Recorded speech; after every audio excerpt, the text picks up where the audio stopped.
예수님께서 사마리아로 지나가시다가 수가성에 들려서 한 여인을 만나게 됩니다. 그래서 이 여인과 대화가 시작되는데, 예수님은 탁월하신 분이신데 오늘 본문에 보면 예수님의 탁월하심이 드러나는 내용이 나오는데, 그것이 뭐냐면 예수님께서 누군가와 이 대화를 하실 때에 그 대화의 기술이 탁월하시다는 거야.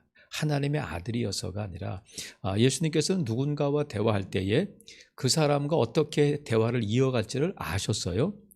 예수님께서 베드로를 찾아오셔서 베드로에게 뭘 고기에 대해서, 고기 잡는 것에 대해서 말씀하시면서 그를 제자 삼으신단 말이죠. 밤새 고기를 잡았지만 못 잡은 베드로에게 깊은 데로 가서 그물을 내려 고기를 잡아봐 말씀하시니까, 이 어부에게서 제일 큰 관심은 고기잖아요. 그래서 그 대화가 이어지고 사람 낚는 어부가 되게 하겠다 말씀하셨는데, 오늘 이 수가성 여인과의 대화에서도 예수님께서 무엇으로부터 대화를 시작하시냐면 물 얘기부터 하셔요. 근데 이 여인이 왜 여인이 우물가로 왔느냐면 물 뜨러 왔단 말이죠. 물 뜨러 왔는데 여인의 필요는 물이었는데 예수님이 물 좀 다오 하고 물 얘기를 꺼내면서 대화를 이끌어 가고 대화가 이어지는데, 예수님의 말씀과 여인의 이 대화가 자꾸 어긋나요. 예수님께서 말씀하시는 것과 이 여인의 대답하는 것과 자꾸 어긋나게 되는데, 그것은 관점의 차이예요. 이 여인이 이해를 못하는데, 그것은 오늘 처음 이 수가성 여인과의 만의 문제가 아니라 앞에 우리가 살펴본 3장에서 보면 예수님 누구를 만나시냐면 니고데모를 만나는데, 니고데모가 한밤중에 예수님을 찾아왔잖아요. 니고데모는 관원이었고 지도자였는데 니고데모가 예수님의 말씀을 이해하지 못해요. 그래서 예수님께서 너 그것도 모르냐 이렇게까지 말씀하셨는데, 지금 오늘 본문에 보니까 여인도 예수님의 말씀을 이해하지 못해요. 그러면 니고데모의 탓이고 여인의 탓이고 너희들 왜 이렇게 무식해, 왜 이렇게 못 알아들어, 이렇게 하는 것이 아니라 저와 여러분이 니고데모고 이 여인이라 할지라도 이해하지 못했을 것은 자명한 일이에요. 그러면 예수님께서 예수님의 지식, 예수님의 뭔가를 이렇게 속된 말로 자기의 우월함을 나타내시기 위해서가 아니라 예수님께서 말씀하시려고 하시는 것이 있었고, 그 말씀하시는 것을 이어가고 결국 예수님이 의도하신 대로 가기 위해서 지금 이 이해할 수 없는 말씀을 하고 계시단 말이죠. 니고데모에게 뭐에 대해서 말씀하셨냐면 거듭남의 비밀에 대해서. 근데 그건 알 수 없잖아요. 니고데모가 엄마 뱃속에서 들어갔다가 다시 태어나나 하나요? 우리가 생각할 때는 아니 어떻게 저런 말을 할 수 있을까? 근데 그 정도 말을 한 것만으로도 대단한 거죠. 우리는 이해도 못했을 텐데, 지금 예수님께서 이 니고데모에게 뭐라고 말씀하시냐면, 내가 땅에 있는 일을 말해도 너희가 못 알아듣는데 하늘의 일을 말하면 어떻게 이해할 수 있겠냐 하시면서, 예수님이 정작 말씀하시려고 하는 것이 뭐냐면 하늘의 일이었단 말이죠. 그리고 이 여인에게는 지금 뭐에 대해서 말씀하시냐면 14절에 보니까 내가 주는 물을 마시는 자는 영원히 목마르지 아니하리니 내가 주는 물은 그 속에서 영생하도록 솟아나는 샘물이 되리라. 영원에 대해서, 영생수에 대해서 말씀하시니까 여인은 들은 적도 없고 경험해보지도 못했던 말이기 때문에 당연히 이해할 수가 없는 거란 말이죠. 그러면 그래서 여기서 대화가 끝인가? 아니잖아요. 니고데모가 예수님 어려워요, 이해하지 못하겠어요, 그래서 가서 그게 끝이다 아니라 결국은 니고데모가 예수님 말씀을 이해했고 예수님의 말씀이 영생이 뭔지 거듭남이 무엇인지를 알게 됐고 예수님의 제자가 되었잖아요.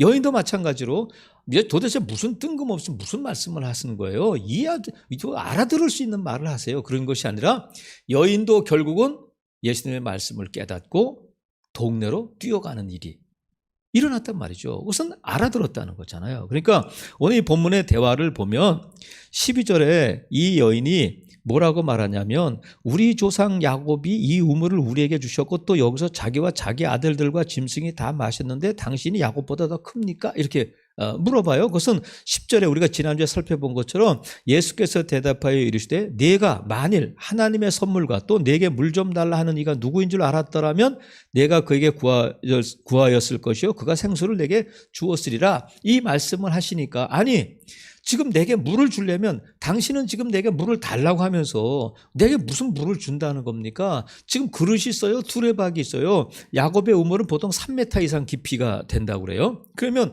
두레박이 없으면 물을 기를 수가 없는데 예수님은 물을 그럴 수 있는 그릇도 없을 뿐만 아니라 이 우물을 누구의 우물이라고 부르냐면 야곱의 우물이라고 부른다. 야곱이 판 우물인데 이 당시에 야곱이 우물을 팔 당시에 우물을 파는 뭐 장비가 있었겠어요. 뭐 이 물의 근원을 이렇게 물의 그 수맥을 발견할 수 있는 무슨 뭐 도구가 있었겠어요. 그러니까 그 당시에 우물을 발견하고 우물을 팠다는 것은 기적적인 일이에요. 거의 기적적인 일이야. 그러니까 야곱이 이렇게 우리 조상이 얼마나 대단하냐면 이곳에 우물을 팔 정도로 우리 야곱은 대단한 분이에요. 근데 당신은 우물 두레박도 없고 무슨 우물을 파서 물을 준다는 겁니까? 이렇게 물어본단 말이죠. 그래서 지금 예수님께서 뭐라고 말씀하시냐면 13절에 이 물을 마시는 자마다 다시 목마르니와 내가 주는 물을 마시는 자는 영원히 목마르지 않을 것이다. 이런 말씀을 하셔요. 이 말씀을 하시자 여인이 뭐라고 말하냐면 그런 물이라면 나에게도 좀 주세요. 왜냐하면 다시는 물 기르러 오지 않도록. 지금 목마르니까 물을 들어왔는데 목마르지 않으면 물 들어올 필요가 없잖아요. 나 귀찮으니까 이 떼약볕에 양동 물동이를 이고 이 오는 일이 정말 귀찮고 힘든 일이니까 오지 않게 해주세요. 지금 예수님이 여인에게 물 들어오는 수고를 덜어주기 위해서 이 말씀을 하시는 것이 아닌데 지금 이 예수님께서 이 말씀을 하시자 상황이 바뀌는 게 뭐냐면 지금 처음에 이 대화가 시작될 때는 예수님이 여인에게 물을 요구했어요. 내게 물 좀 다오. 근데 지금 상황이 어떻게 바뀌었냐면 이제는 여인이 예수님에게 물을 달라고 하는 거예요. 자, 예수님께서 여인에게 구한 물은 야곱의 우물이야. 육체적인 갈증을 해소할 수 있는 물인데 그 물은 마시면 또 목말라. 계속 마셔야 돼요. 그리고 굳이 목마르면 야곱의 우물물이 아니어도 다른 물로도 그 갈증을 해소할 수 있어요.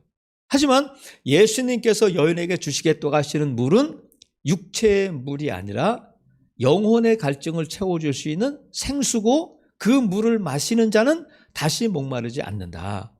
뿐만 아니라 예수님께서 주시는 물은 다른 어떤 물로 대신할 수 없는 대체 불가예요.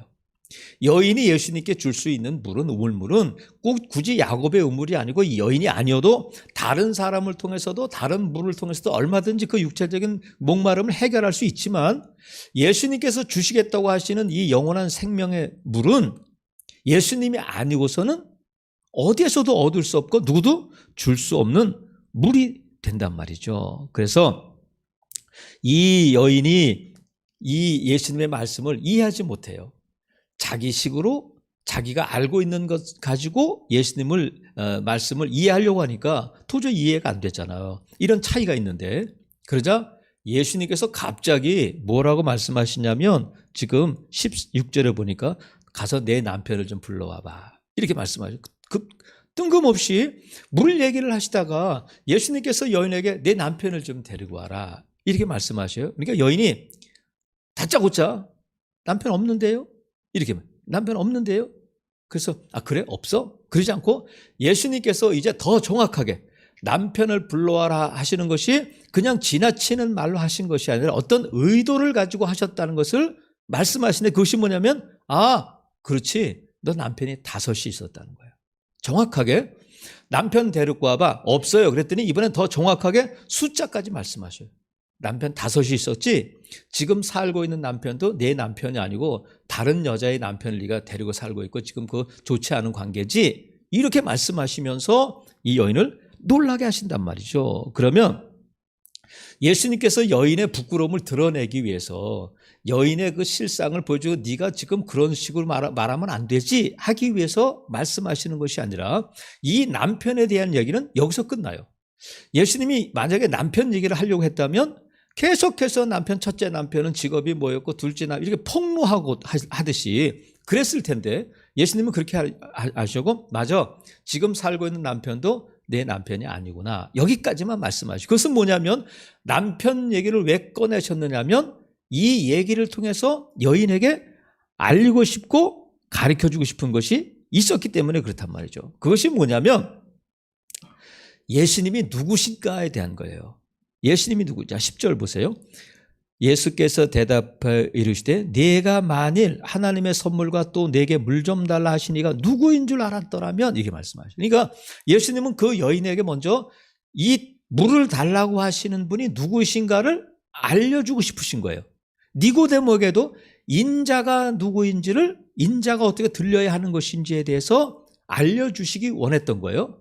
거듭남에 대한 것, 또 물을 달라고 하신 것, 영생수, 이런 것들을 말씀하신 이유가 뭐냐면, 남편에 대한 것들을 말씀하신 이유가 뭐냐면, 이분이 도대체 누구인데 내 과거를 알고 계시고 내 마음의 상태를 알고 계실까 하는 것을 깨닫도록. 왜냐하면 이 예수님의 누구신지를 알아야 마음이 열리고 이 영생수에 대해서, 이 영생수를 마실 수 있기 때문에 그래요.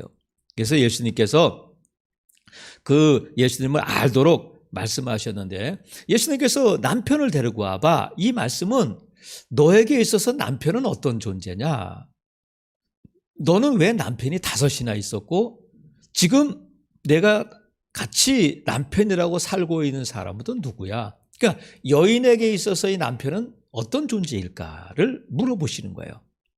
이 당시에는 여자가 이혼할 수 있고 남자가 이혼할 수 있는 것은 3번까지였다고 그래요. 3번까지. 근데 여인은 지금 남편이 몇이었다고 그래요? 5이 있었고 지금 6번째 남자하고 살고 있는데 남편이 아니라는 거야.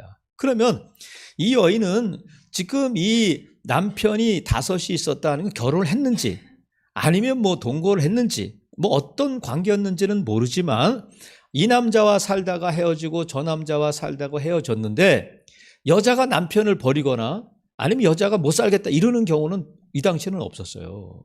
그러니까 남편에게 버림받았거나 아니면 남편이 자기를 버리도록 했거나. 무슨 말인지 아시겠어요?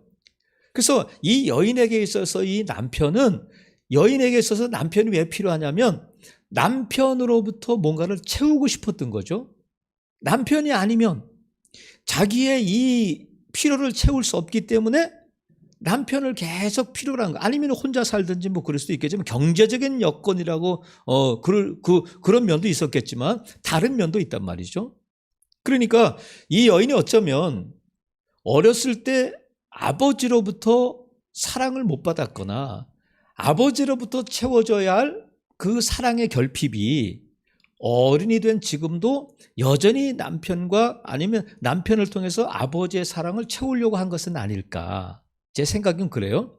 아니면 이 여인이 누군가로부터 심한 거절감을 느껴서 이 남자가 나를 거절하기 전에 내가 먼저 거절해야 되겠다 해가지고 남편에게 못되게 굴었거나 아니면 남편이 자기를 거절하도록 만들지는 않았을까. 그러니까 이 지금 남편을 바꾸고 다른 남자와 살면 자기가 행복해지고 자기의 뭔가가 채워질 줄 알았는데 그게 안 채워지고 있는 거거든요. 그래서 지금 이 예수님께서 남편을 대해서 말씀하시는 것은 뭐냐면, 너는 남편이 5, 6, 7이 되어도 내 필요를 채울 수가 없다. 그것이 뭐냐면 남편의 문제가 아니라 내 안에 있는 영적인 갈증의 문제라는 거예요.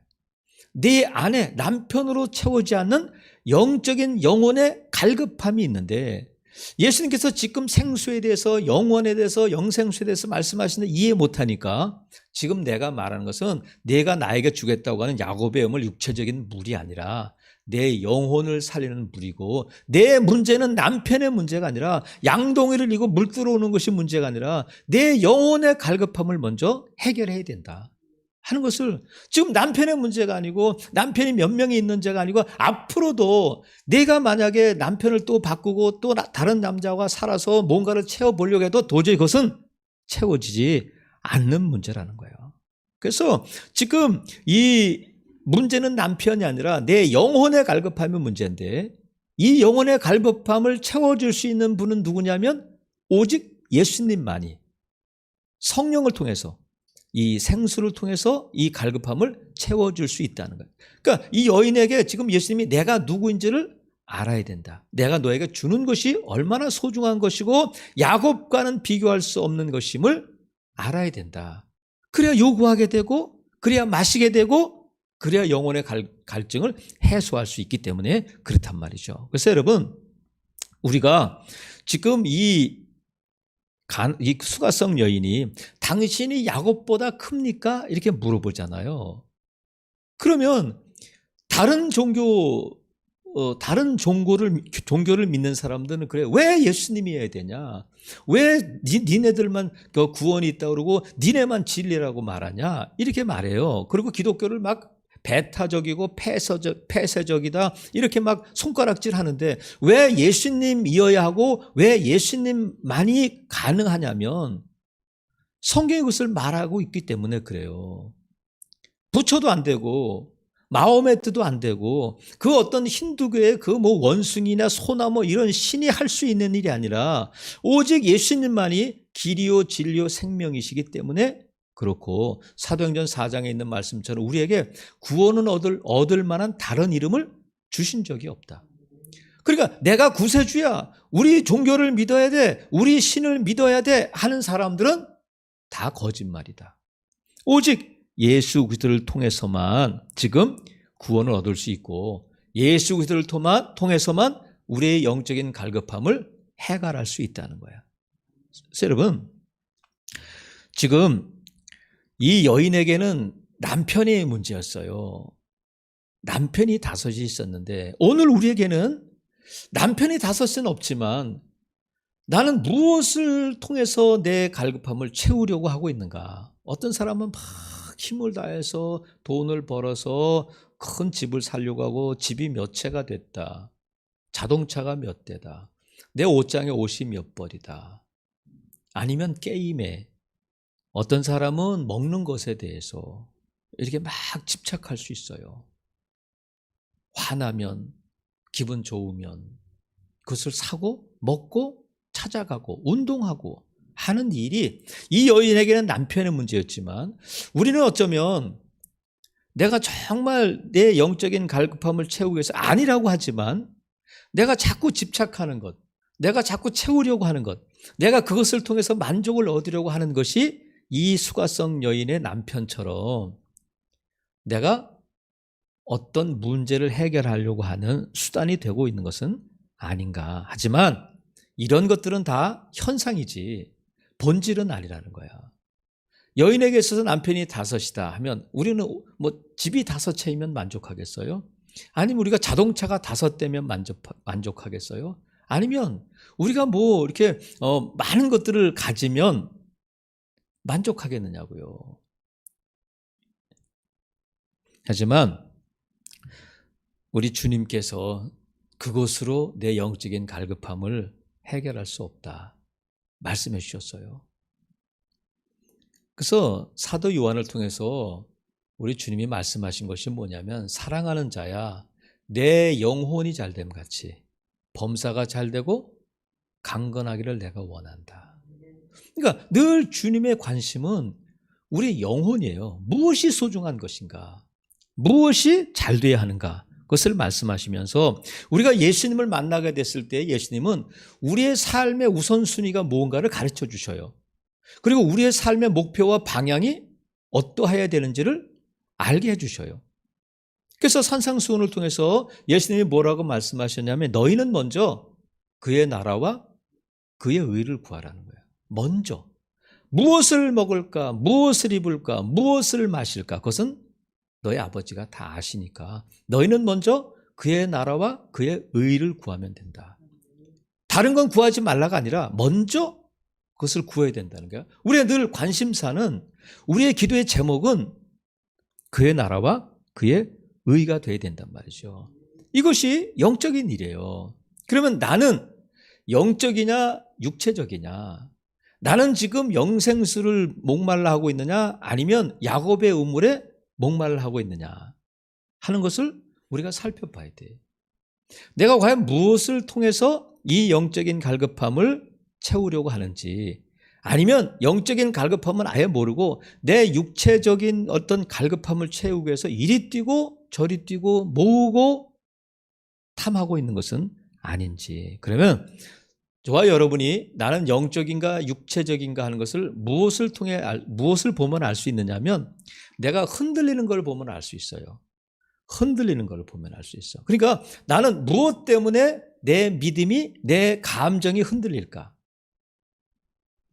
무엇 때문에 무엇이 나를 흔들까? 다른 건 괜찮은데 어떤 사람은 돈에 심하게 흔들리는 사람이 있어요.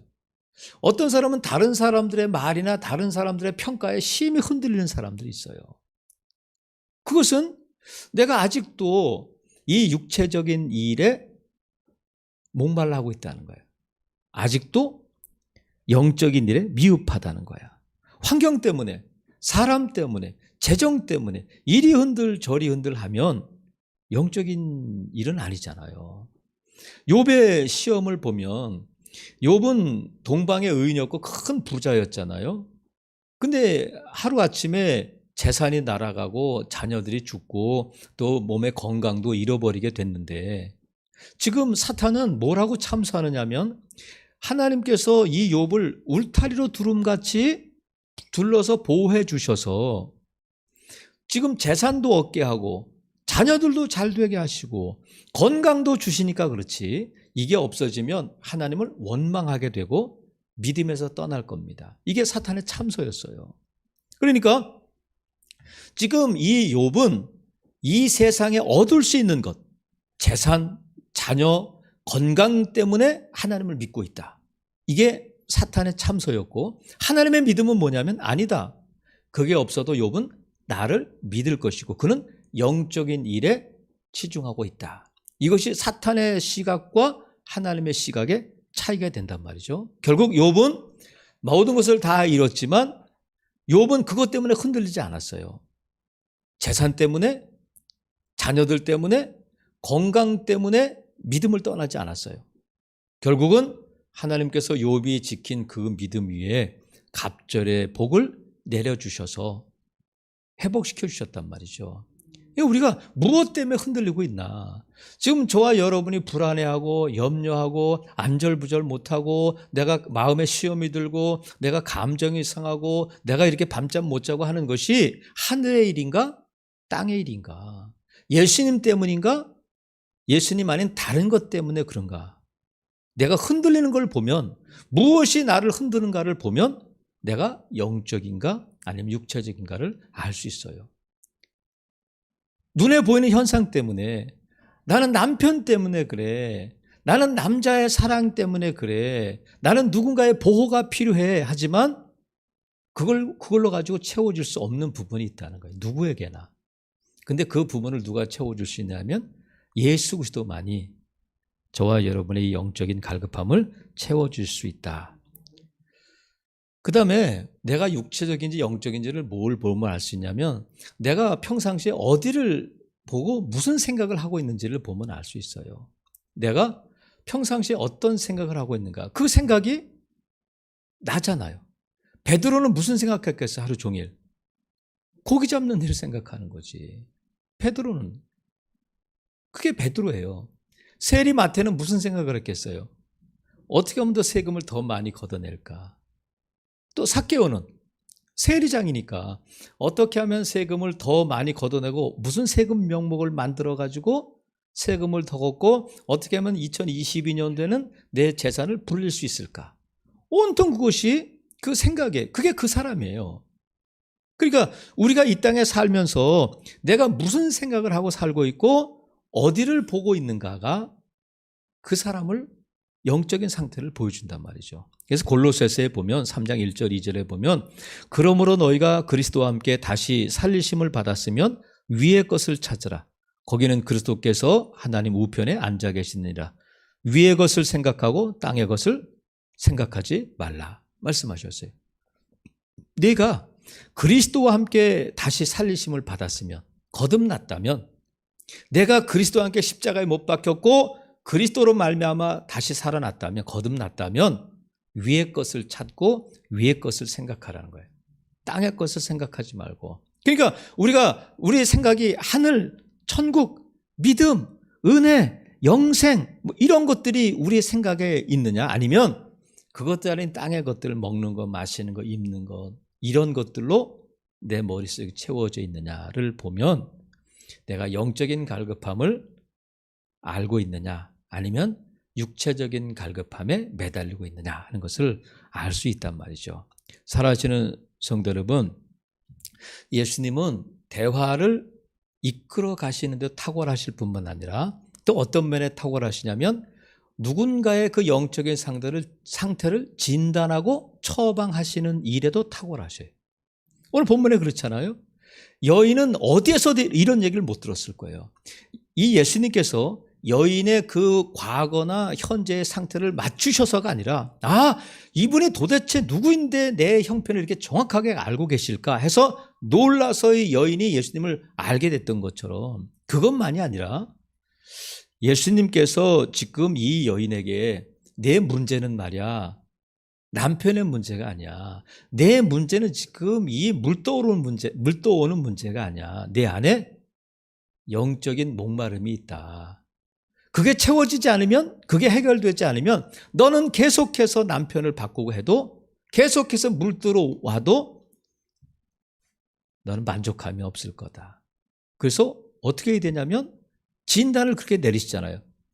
여인은 남편의 문제인 줄 알았어. 남편이 나한테 잘못해가지고 난 남편의 도움이 필요해. 나는 누군가의 보호가 필요해. 나는 남편이 옆에 있어야 돼. 남자가 옆에 있어야 돼. 늘 그것이 자기의 필요인 줄 알았는데 예수님께서 전혀 다른 각도에서 자기 인생을 조명해 주시니까 그게 아니구나 하고 깨닫게 되고 이 물동이를 버려두고 동네로 달려간다. 왜냐하면 이제 이게 문제가 아니라는 거예요.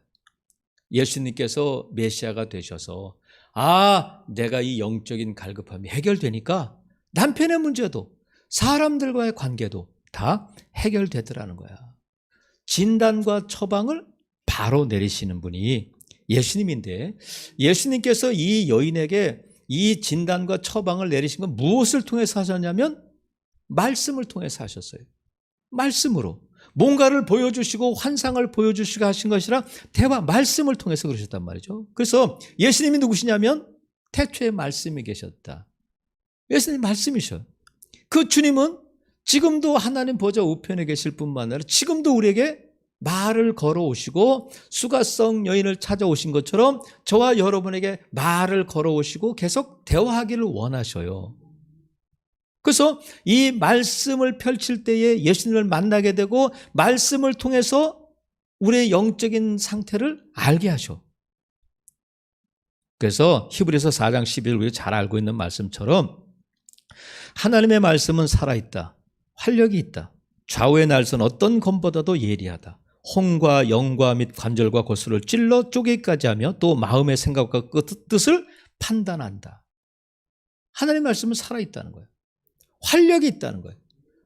좌우의 날선 어떤 이 쌍날 검보다도 예리해서 우리의 살뿐만이 아니라 혼과 영과 관절과 골수를 찔러 쪼개기까지 하시면서 우리 안에 있는 것을 판단하시고 나타내 보여주신다는 거야. 그러니까 우리가 말씀을 통해서 수가성 여인을 찾아오셔서 말씀으로 그 여인의 문제가 뭔지 그에게 필요한 것이 무엇인지를 진단과 처방을 내리셨던 주님이 오늘도 이 말씀을 통해서 저와 여러분에게 말씀하시고 저와 여러분의 인생의 문제가 무엇인지를 진단하시고 처방을 내려주셔요. 우리는 지금 이게 문제다. 이 상황이 문제다. 우리 애들이 문제다. 나는 돈만 좀 있으면 나는 원래 좀 좋은 데 취직했으면 내가 원래 그때만 그거 안 했으면 이런 거 하지 말고 그거는 나타난 현상이고 본질은 아니라는 거야. 본질은 뭐냐면 먼저 우리의 영적인 갈급함이 무엇인지를 알고 이 영적인 문제를 해결할 때에 이 땅의 문제도 해결되고 풀어진다는 거예요. 무엇을 통해서 그걸 알 수 있냐면 말씀을 통해서. 말씀이 저와 여러분을 드러내 주시고 우리가 그 영적인 갈급함을 깨달을 때에 이 영적인 문제는 누구만이 해결해 줄 수 있느냐면 영생수 되신 예수님만이 해결해 줄 수 있다. 그래서 그 문제를 가지고 영적인 갈급함을 가지고 예수님께 나가는 거예요. 그것이 우리 인생의 문제예요.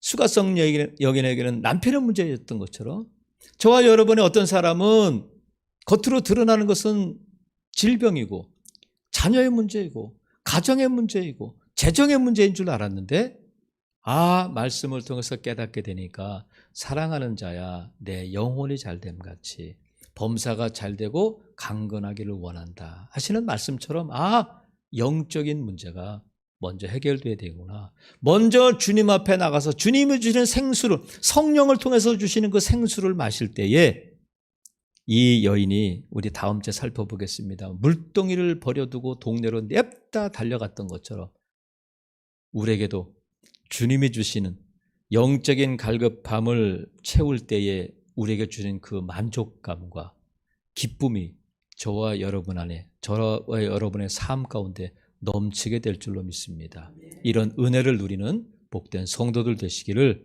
주님의 이름으로 축복합니다. 아멘. 기도하겠습니다.